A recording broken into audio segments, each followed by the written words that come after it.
नमस्कार दोस्तों, स्वागत है आपका हिंदू धार्मिक साइंस विज्ञान भाग 3 में, जिसमें हम बात कर रहे हैं हिंदू धर्म में फॉलो होने वाले कई सारे रीति रिवाज और उनके पीछे छुपे साइंटिफिक फैक्ट्स।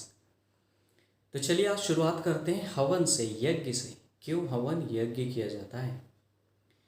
दोस्तों, प्रत्येक ऋतु में आकाश में भिन्न भिन्न प्रकार के वायुमंडल छाए होते हैं, जैसे सर्दी, नमी, गर्मी, वायु का हल्कापन, भारीपन, धूल, बर्फ इत्यादि का होना, जिसकी वजह से वातावरण में कई प्रकार के कीटाणुओं की उत्पत्ति, वृद्धि और समाप्ति का क्रम भी चलता रहता है। और इसीलिए वातावरण कई बार स्वास्थ्यकारक होता है, कई बार अस्वास्थ्यकारक होता है। आपने कई बार लोगों को ये बोलते सुना है कि मौसम के परिवर्तन की वजह से उनकी तबीयत खराब हो गई है। दोस्तों, इस प्रकार वातावरण में फैली विकृतियों को दूर करने और अनुकूल वातावरण उत्पन्न करने के लिए हवन में विशिष्ट प्रकार की औषधियाँ, जड़ी बूटियों को प्रयुक्त की जाती है। चलिए समझते हैं कैसे। हम यह भी जानते हैं कि अग्नि में जलाई गई कोई भी चीज़ खत्म नहीं होती, बल्कि छोटे छोटे पार्टिकल्स के रूप में वातावरण में फैल जाती है। और प्रत्येक वनस्पति में एक विशिष्ट प्रकार के तेलीय द्रव्य होते हैं, जिसे विज्ञान की भाषा में एल्केलाइट कहा जाता है। और दोस्तों, इन एल्केलाइट का प्रयोग करके आज वैज्ञानिक कई सारे शोध कर रहे हैं, जिसमें अलग अलग पौधों पर विशिष्ट प्रकार की औषधियाँ बनाई जा रही है और कई सारे बीमारियों का इलाज किया जा रहा है। तो समझते हैं, जब हवन में, यज्ञ में इस प्रकार की विशिष्ट औषधियाँ, जड़ी बूटियों को जलाया जाता है, तो इनसे उत्पन्न होने वाले एल्केलाइट वातावरण में फैलते हैं और हमारे शरीर के कपड़ों से भी और हमारे शरीर से भी चिपक जाते हैं।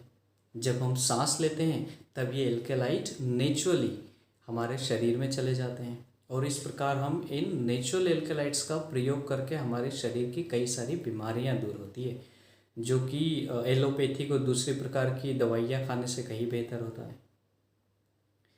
चलिए समझते हैं वातावरण के लिए हवन कैसे लाभप्रद होता है। दोस्तों, एक वेबसाइट रिपोर्ट के अनुसार फ्रांस के ट्रेले नामक वैज्ञानिक ने हवन पर रिसर्च करा और पाया कि हवन में जब आम की लकड़ी जलाई जाती है तब उससे एक विशिष्ट प्रकार की गैस उत्पन्न होती है, जिसे उसने नाम दिया फार्मिक एल्डिहाइड। और ये फार्मिक एल्डिहाइड गैस जब वातावरण में फैलती है तो वातावरण में फैले विषैले बैक्टीरिया, जीवाणु, कीटाणुओं को खत्म करती है। इस तरह हवन और यज्ञ के कई सारे साइंटिफिक फैक्ट्स हैं। अगर आप इसे और डिटेल में जानना चाहते हैं तो आप गूगल कर सकते हैं और कई सारी साइट्स पे डिटेल में पढ़ सकते हैं। चलिए बढ़ते हैं हमारे नेक्स्ट फैक्ट की ओर। पीपल की पूजा। हिंदू धर्म में क्यों पीपल की पूजा की जाती है? इसे बोधि वृक्ष भी कहा जाता है।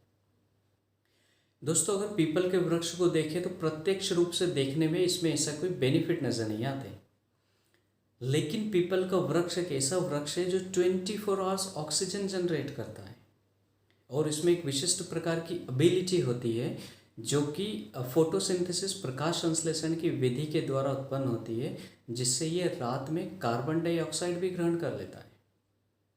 इसमें कई प्रकार के मेडिकल प्रॉपर्टीज़ होती है दोस्तों, जैसे इसकी पत्तियों को अगर हम बॉईल करें और घाव में लगाएं तो घाव दूर हो जाते हैं, ख़त्म हो जाते हैं। इसके फ्रूट्स, इसके फलों का पाउडर बना के एज़मा पेशेंट, जो कि अस्थमा के मरीज़ होते हैं, उनका अस्थमा दूर करने में भी प्रयुक्त की जाती है।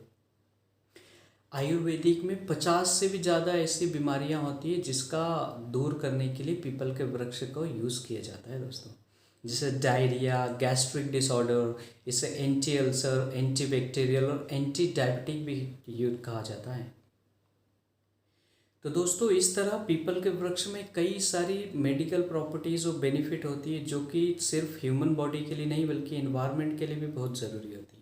और ये फैक्ट हमारे पूर्वज जानते थे, इसीलिए उन्होंने पीपल के वृक्ष को धर्म से जोड़ा, क्योंकि वे किसी भी कंडीशन में इस पीपल के वृक्ष को कटने नहीं देना चाहते थे, वातावरण को सुरक्षित रखना चाहते थे, जो कि एक विशिष्ट संप्रदाय तक ही सीमित ना रह के पूरे हर किसी के लिए बेनिफिशियल सिद्ध होता है। चलिए बढ़ते हैं हमारे थर्ड फैक्ट की ओर। ऋषि पंचमी पे प्रयुक्त होने वाला एक विशिष्ट पौधा, जिसे हम हिंदी में आंधी जाड़ा, चिरचिटा या संस्कृत में अपामार्ग और इंग्लिश में रफ चाफ्टरी कहते हैं। ये एक विशिष्ट प्रकार का पौधा होता है दोस्तों, जिसका प्रयोग अत्यधिक भूख और प्यास लगती है उसके लिए किया जाता है। कई लोग ऐसे होते हैं जिसे भस्मक रोग होता है, कई लोग जो कि अत्यधिक भूख प्यास से परेशान होते हैं और मोटापे से ग्रसित हैं, वे लोग अगर इस औषधि का, इस जड़ी का यूज़ करें तो वो इस परेशानी से दूर कर सकते हैं, इस परेशानी से बाहर आ सकते हैं।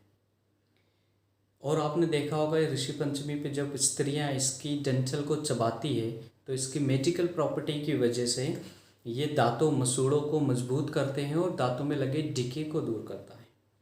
इसी तरह इसकी पत्ती से नहाने से स्किन और हमारी त्वचा और हमारे बाल के लिए बेनिफिशियल होता है।